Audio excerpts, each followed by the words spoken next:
बिस्मिल्लाहिर्रहमानिर्रहीम। अस्सलाम वालेकुम।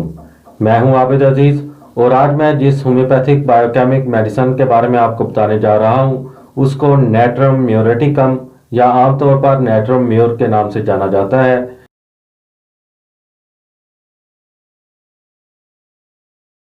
यह जिस्म में माए के तवाज़ुन के लिए मुफीद है। यह दवा जिस्म में मुख्तलिफ मायात का तवाज़ुन दुरुस्त करती है। इसका इस्तेमाल निज़ाम हज़म से मुतल्लक़ शिकायात मसलन दस्तों और कै में मुफीद है। ये दवा मैदे, आंतों और सांस की तकालीफ, खून की कमी और खून की खराबी के बायस पैदाशुदा जिल्द की जुमला तकालीफ के लिए मुफीद है।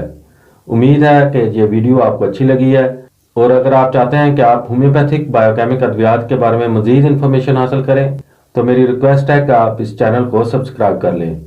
नेक्स्ट वीडियो तक मुझे दें इजाज़त। अल्लाह हाफिज़।